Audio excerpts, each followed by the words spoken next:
Hey, you never care about my flowers. Hello and welcome to my channel, Haylee Marie Vintage. For today, our project, this pattern is in rough shape, is this dress here.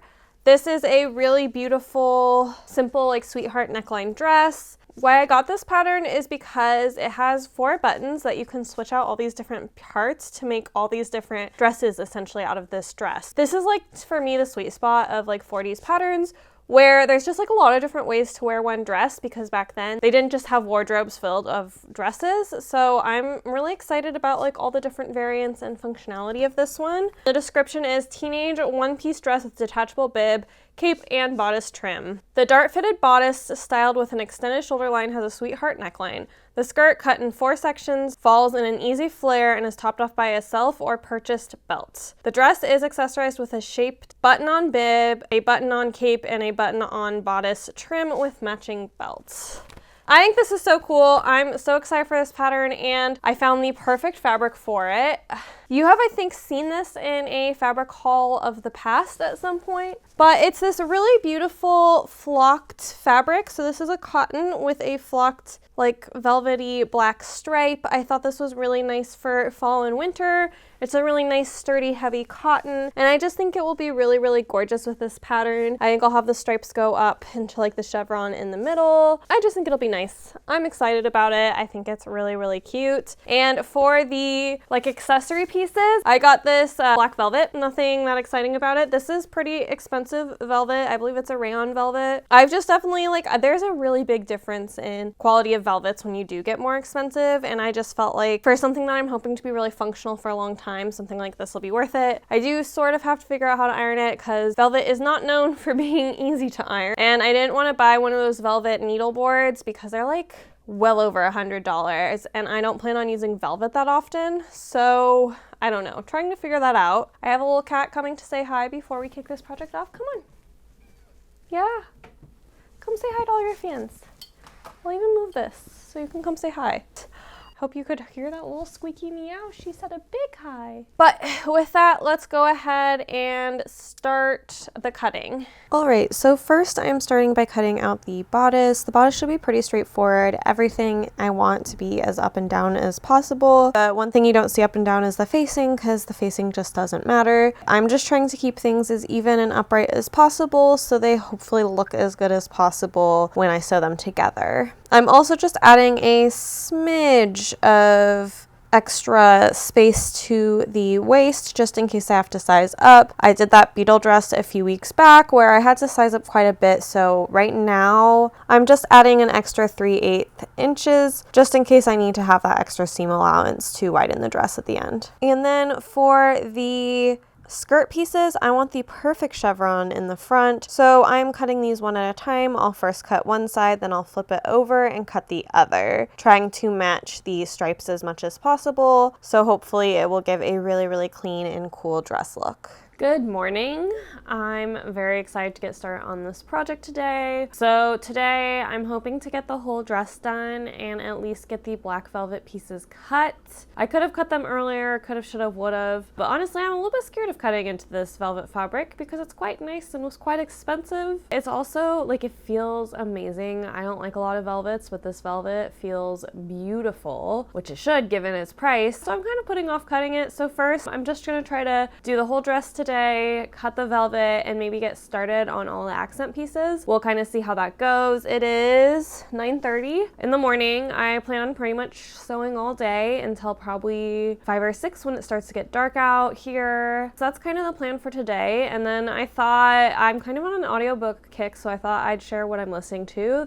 For this project, I'll be listening to Chiffon Trenches by Andre Leon Talley. I recently watched a documentary about him on, it was either Hulu or Netflix. I've always really liked him, and so watching that documentary showed truly how inspiring he was, and I think his perspective in fashion is really interesting because most people in fashion come from tons of privilege, and Andre Leon Talley didn't, so his perspective is really interesting to listen to. So that's what I'm listening to today. I'm pretty excited, and I'm always looking for audiobooks audiobooks now, so if you have suggestions, drop them down below. That's kind of the plan. I'm moving to audiobooks because I don't have to decide like jumping between podcasts the way I normally do, and sometimes I use the TV on the background running, but I just kind of want to try something different. Honestly, it's too optimistic. I would love to get this dress completely done today. Tomorrow I'm going out to my friend's farm, so I won't have as long of a sewing day. But with that, let's go ahead and hop into the sewing of this dress. So here I have started off camera by sewing some of my initial seams, such as connecting the facings, as well as putting in the darts for the bodice. And then after I wrap those up, I'm going ahead and I am pinning the sides and the shoulders of the bodice together. And here I am doing my usual fold over of 1/4 inch and going around the edges of the facings to give me a nice clean edge when I finally do sew these in. And this is true for both the neck facing and the arm facings. And then honestly, this didn't really fray, so I'm going ahead and I am pressing these. I'm not even pinking them or anything because this fabric just seems pretty sturdy. And then I've also actually sewn down the back, just basting stitches, so that way I have everything like nice and prepped for eventually way down the line when I put in the zipper. And then everyone has their method for this. This is what works best for me. I use my window as a light box, and I will just draw the lines for specifically curved seams here because I have just a hard time keeping my curves even if I don't do this. And I am licking that pencil to get it to work. Windows make great light boxes, and I'm just taping with some special artist tape that I have from my school days, so that way it doesn't damage the pattern. And then I'm going ahead and pinning in my facing. And then I'm going around and sewing. I'm making sure to sew facing side up since that is where I drew those curved lines onto. And then we're gonna also go ahead and do the sleeve facings here and just kind of have one big facings party. Once this is done, while I'm still sitting at the sewing machine, I'm going ahead and I'm clipping all of my corners and getting everything ready for understitching and then pressing. I won't be able to understitch all of these, but I will be able to understitch most. And then here is the actual understitching. I'm still using black thread for this. It might have been more invisible if it's white, but we're kind of at a fabric pattern here that does not make thread matching an easy decision. And then I'm just taking my time and I'm pressing this really, really well, so that way the sweetheart neckline looks nice. I sometimes struggle to make a nice sweetheart neckline, so it's really important I take my time here. And then now I am prepping the skirt. I am just sewing this down the center front and the center back. And then here we are getting to the moment of truth around if the chevroning and measuring worked. Unfortunately, it appears that it didn't. I'm pretty bummed about this because I tried really, really hard. They do match on the bottom, but they don't match up at the top. And then now it's time to pin and sew the front and back panel together for the skirt. With that done, we're already to attaching the bodice to the skirt. I feel like we got here really, really fast today, but this is actually a pretty simple dress when I think about it. And then here, I have already sewn the waist. I did the black seam binding to finish the waist, and then I'm putting in my little interfacing tape just to hopefully make the zipper go in smoother. So I'm just putting that in, folding it over, and then I will be ironing that. And now I'm prepping the hem. First I am just sewing down that top edge, and then I'll go back through with basting stitches that stop at each seam, so that way they're easier to pull and adjust for the eventual hemming. And then for the hemming, I'm just pulling those gathering stitches to go ahead and ease in the bottom of the skirt under the hem. This just really helps keep everything really even and nice. And then I'm pressing it. This is, again, I show this in a lot of videos. This is just by far the best hemming method I have found for curved seams. And then it's time to go ahead and hit all of our hand stitching. So here I am stitching down the hem. You can see that Spooky's there looming in the background. You can barely see her since she is kind of a shadow. And then by the time we hit the facing, we had switched cuddle positions, so I now have Spooky under the dress. Again, you can't really see her. I mean, you can see her much better here than you did on the last bit of footage. And then I am working on the final step for the dress, which is just sewing on the buttons that will help attach all the other components. And then here I'm first cutting out the lining for the pieces that need them. So this is for the cape and the little vest thing, because I want the back to be just a plain cotton fabric, so I can get the velvet iron just a little bit better than I can if both sides are velvet. And then here I'm cutting all of my pieces out of the velvet. The velvet looks pretty wrinkly because it is. I didn't want to iron it. It's just a little wrinkly, but I don't think that impacted anything. And I am just cutting out all the different pattern pieces here. You'll see the same ones as I did in the black cotton, and you'll also see the addition of the ties. And then with these all cut out and done, I have reached the end of my goal for today. So I will catch you tomorrow morning. Good morning. I'm pretty excited today, and I guess so is Spooky. She came the second I said good morning. Huh, kid?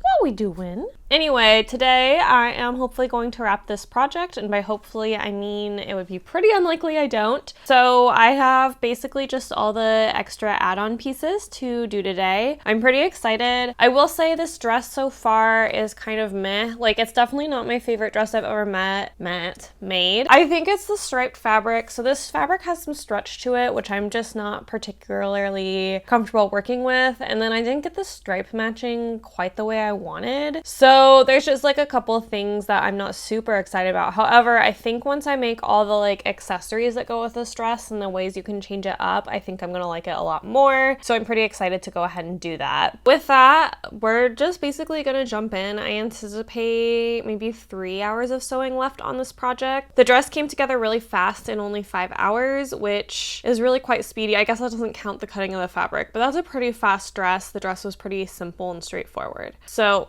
hey, you never care about my flowers. Why do you care now? Yeah, goose. So yeah, that's kind of the plan for today. Hopefully I will wrap this up. I will say I also liked the dress a lot better once I put the buttons on. I think it just added a lot more like personality. With that, let's just go ahead and hop straight into the sewing. So for today, I'm going to walk you through each separate item. If I was going to be sewing this on my own, I would sew these all simultaneously, but I think it'll be easier to show you how I'm sewing them individually. So here for the ties, basically all of them, I'm making these fold in half. They're just basically long, thin black rectangles.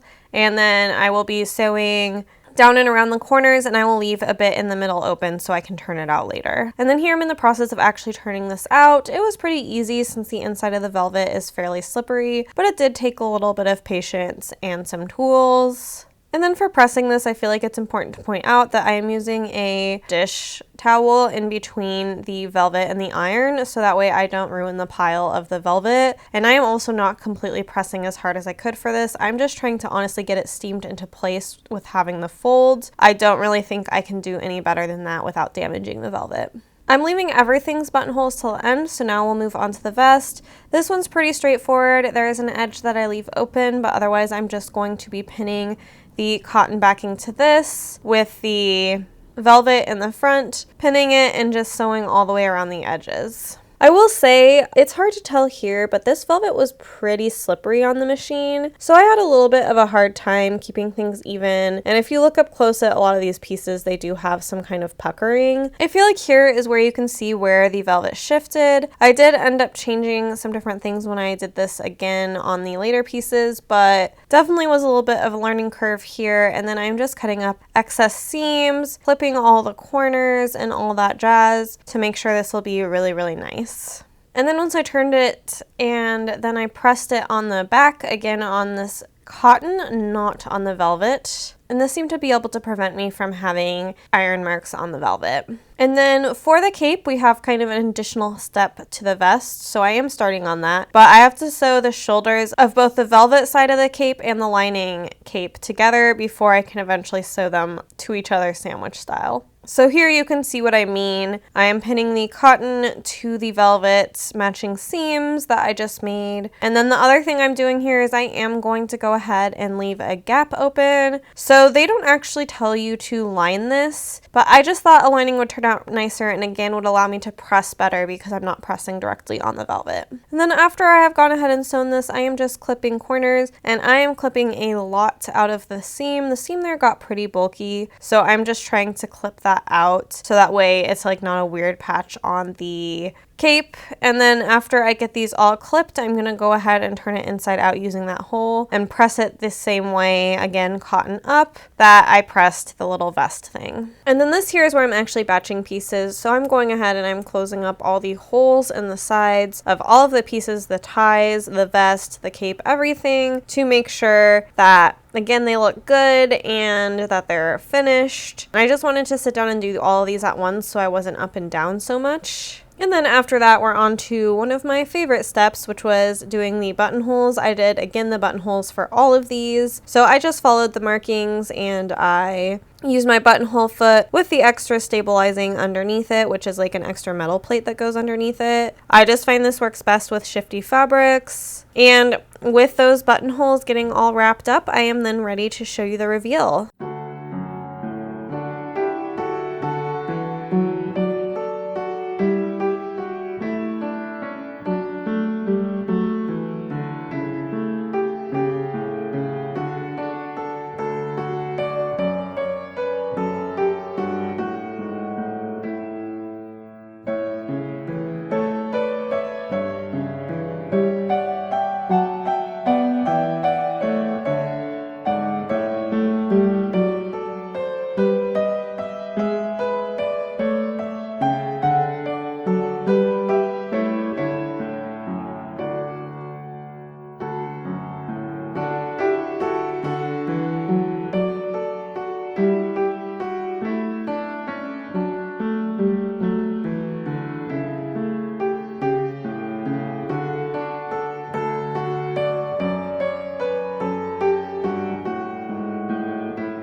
Alright, you have seen the reveal of this dress. Hopefully you enjoyed it. I know I did.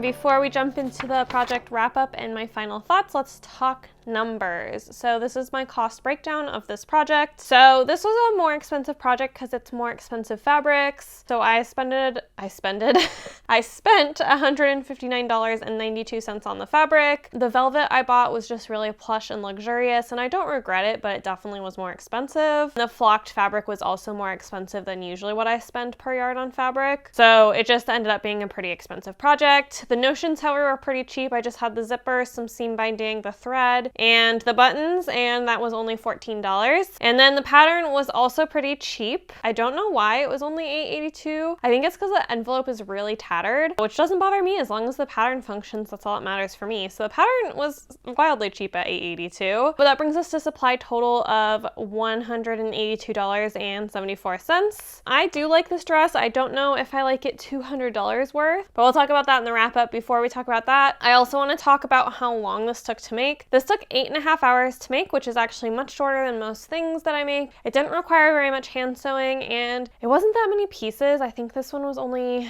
4 or 5 pieces, so that's not that many pieces, and it was really simple to put together and pretty fast. As always, I multiply that number, that 8.5 hours, by $25, which is about how much a seamstress makes hourly in Seattle. And that brings us to a total of $212.50. That actually brings us to a grand total of $395.24 if you were to pay for the labor that went into this garment. Like I said, I have some kind of mixed feelings about this. Let's just go ahead and jump into it. As usual, I'm going to start with kind of the cons of this. I tried really hard to get my stripes matching really well, but they didn't, and I definitely think that impacts how much I like this dress. I think if these stripes all matched up, I would really, really like it, but they don't, across the front and the back. So I think that's why I just feel a little bit more blech about this, is I tried really, really hard on those stripes and they don't match up. And I'm pretty bummed about this. I think it's because this fabric has just the tiniest bit of stretch in it, or maybe I cut it just the tiniest bit crooked. I don't totally know, but it is not matched and it it bothers me. I also feel like the center seam here is off from what the center up here is. And so I just feel like those are just some kind of nitpicky things that are bothering me. The zipper looks great. I mean, the dress honestly looks great. I think that's just something I'm hung up on, and I might become less hung up on it the more time I have not looking at it. However, I will say I still really like this dress. I think this neckline's really pretty. I'll definitely make this dress again, just probably not from a striped fabric. And what I really like about this dress is all these different pieces. So my least favorite piece is probably this like front vest thing, but it really does alter the feeling of this dress. It makes this dress definitely feel a lot darker and a little bit like more luxurious or bold. So I think that's really, really cool. What I really like about this dress is this like 4-in-1 dress. I think this tie system's really creative. It's my second favorite. I do like this more than the plain dress, and then this is my second favorite of the add-ons. I like that it alters the neckline. I think that's a really cool feature because it kind of blocks the sweetheart neckline. So it makes it feel like a pretty different dress. And I like how this belt blocks off the some of the lines that I'm not so happy with on my sewing. So I think this works really, really well and is definitely my second. My first favorite is, of course, the little cape attachment. I think this attachment turned out so cute. I honestly think I'm just gonna look into how I can put more dresses with this like cape attachment on it, because I really, really like this. And then as far as like the fabrics go, I really liked both of these fabrics. I think it was just my ability to manipulate them that hurt it. I think the flocked velvet I bought is absolutely gorgeous, and this velvet I would highly recommend if you can find the budget for $32 a yard fabric. It's worth it. I had done that velvet in the Hocus Pocus costume I did a few weeks ago. I'll link that wherever. And it was like fine velvet, but it definitely like didn't feel luxurious. And this is luxury. This velvet feels absolutely gorgeous. It also repels water, which is great because I'm a bit of a mess. I really do like this feature, and I really, really like the dress with this. I will say this will probably be my most used piece. I do think that this is just a really cool concept, and I'm kind of curious how I can use this concept again and apply it to maybe some different things. This like 4-in-1 dress idea of the 40s is so cool. And of course in the 40s, we're talking about like World War II, where they could only use so much fabric. This took about a yard to make these. And then you have 4 different dresses with different feels to them. And I think that's really, really cool. I think this is like my favorite part of like some 1940s sewing, is just the like thriftiness around how to make something a bunch of different outfits, even though it's only one, with all the rations on fabric. And yeah, I will definitely wear and like this dress. I did wear it to work today. It was super comfy. I really, really liked wearing this dress. I think I'll wear this dress a whole bunch purely on the comfort. This is the type of dress I could wear to like watch TV around the house, which I know this is like pretty fancy of a dress to wear to just watch TV around the house, but it's comfy. And I think that's because this fabric just has the tiniest bit of stretch in it. And again, I'm pretty proud of myself. I will also note this sweetheart neckline turned out really beautiful. Like I feel like the curves look perfect, and that is not always something I'm particularly fantastic at. So I am really, really proud of it. So that wraps us up. I would love to hear which is your favorite version of the dress. I'm guessing there will be different opinions, and I always think that's a lot of fun. And then as always, you can buy me a coffee over at Ko-Fi if you feel the desire. It always really helps support my channel and really makes my day. And then as always, you can comment down below or like this video. It really helps me in the almighty algorithm gods. But that wraps this up, and I will see you next week. Bye!